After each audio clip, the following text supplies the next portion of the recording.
Gentlemen, I hope you're having a great time. Well, today is Sunday. We had a little rest, and this rest got us to think. So, what did I want to say? I want to say to you that you're not really your own thoughts. But bear with me for a second. I don't want it to be confused with whatever these meditation gurus regurgitate without really paying it no mind. Thoughts are really something important for us human beings. Thoughts, consideration, care, morals, those are all domains of thought. And I'm not trying to convince you of some shallow idea about ego destruction. But what I'm saying is that the mind is essentially like this radio box, and it can pick up on random frequencies, you know. Call it whatever you will. In the domain of philosophy, some people call it ideology, hegemony, whatever. Things that herald, they control your imagination. And if you never stop to consider that the voice inside your mind is not really yours, if you don't do that, then odds are you're not really critical with your thinking. So now you can be sitting anywhere, you know, you can hear something from the news or somebody says something, and instantly you have this idea that you didn't even give the chance for your mind to formulate one, and it suddenly popped out. It's a reactive idea. And also, again, it could not even align with what you fundamentally believe. So you're more likely to be manipulated by an invisible idea, a figment of somebody else's imagination. And that's what I want to warn people against in this day. You gotta have some authenticity to you. And for you to do that, you need to recognize the voice inside your head. Is it yours or is it someone else's? So I just had a great meal, and I thought, why not give this talk a little context, right? This idea is not something I took from somebody in particular. I mean, I read and I listen, but anyhow, it came from let's just say for the sake of comparison, we have certain senses, right? They say we have 5 senses, right? And with these senses, we kind of figure out what the outside world is, right? We see, we hear, we smell, we touch, and all that. And these senses kind of give you an outline of what the external world is, right? So you have an organ of perception, and then you have an external world. And there's a co-construction aspect of this. So the organ creates the world, but at the same time, you know, the world creates the organ and whatnot. And I thought, wait a minute. What can we say about the internal world, right? The internal world is mainly the heart, the gut, the mind. And from that comparison, I started thinking, well, it's true that my organs of perception, the way I see things determines what I see, right? You know, if I had infrared vision, or if I was like, what do you call the people? Colorblind, yeah. If I was colorblind, or I had a myopia, or, you know, my organ is kind of defective, or the organ of something else, say an animal, a dog, a cat, a bird, whatever. I'd see the world differently, like, but it's an organ. It's like a technology of perception. It still responds to something external that triggers it.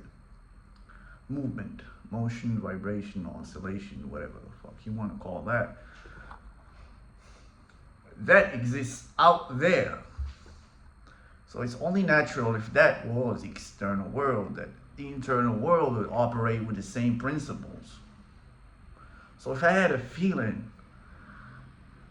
if I had an emotion, I would, soon enough I would jump out, I would identify with it. That's me feeling these things. But what if it was like the murmur of a bird, or I don't know, the flight of a pigeon, something just passing by? Or what about thoughts, memories, remembrances, and all that? Things that are passing by. A rock that's fallen from a mountain cliff, or an avalanche. What if? What if the internal world had its own particular organs, particular technologies of perceiving things? Something that's picking up in that internal air, motion, vibration, color, sound, all internally. And then because we never knew that not to identify automatically with things that are there within us, we have this perception of ourselves, of the internal world, that we didn't even choose to make. So let's just take a despairing anger, for example, vengefulness, bitterness, the type that leaves you with regrets. And compare that to a volcanic eruption, right? You see the magma, you see the firing flow, you see smoke in the air, and the ground is tumbling, and there's an emergence of what's inside. And you can take that and literally apply it to something that's happening right here.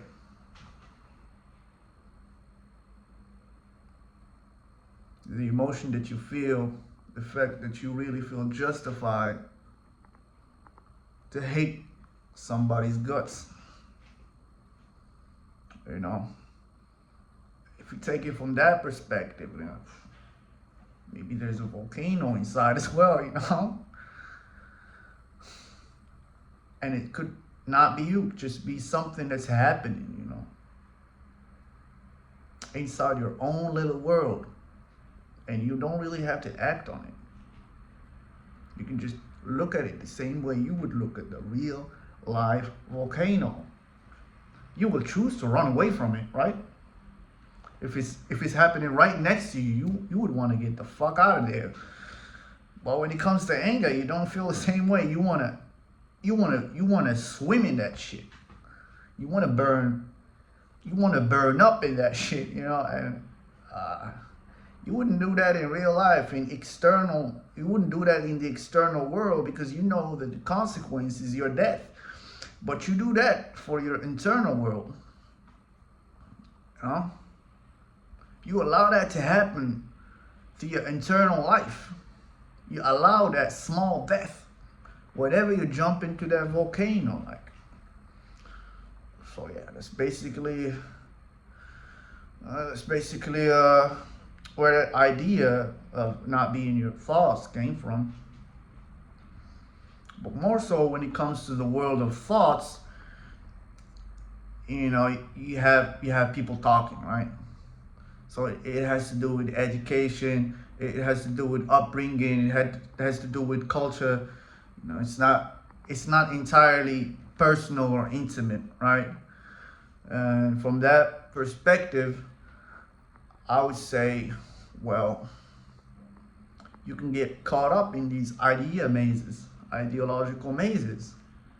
An idea that you picked up from somebody else can really lock you into viewing the world in a certain way, into thinking about the world in a certain way. Because thoughts are not really sensory. Thoughts are something you use in order for you to justify what you feel. There's ever rarely a thought that boosts the spirit or elevates it. at least that doesn't come intuitively or naturally. It's something that you actually have to feed and exercise. But whatever, that's besides the point. About thoughts, we can take education, conditioning, society conditioning you to think a certain way. So thoughts put your imagination inside a box, right? So it's like a little confinement. It's a little institution, a little institution in the internal world, putting your little bluebirds inside a prison. Yeah, like I said, bluebirds and all that. Storage space ran out, so. But anyway, I hope I made the point clear, at least a little bit. And that was my thought for the day. So you guys have a great evening if you kept up so far, and thank you for watching, I guess.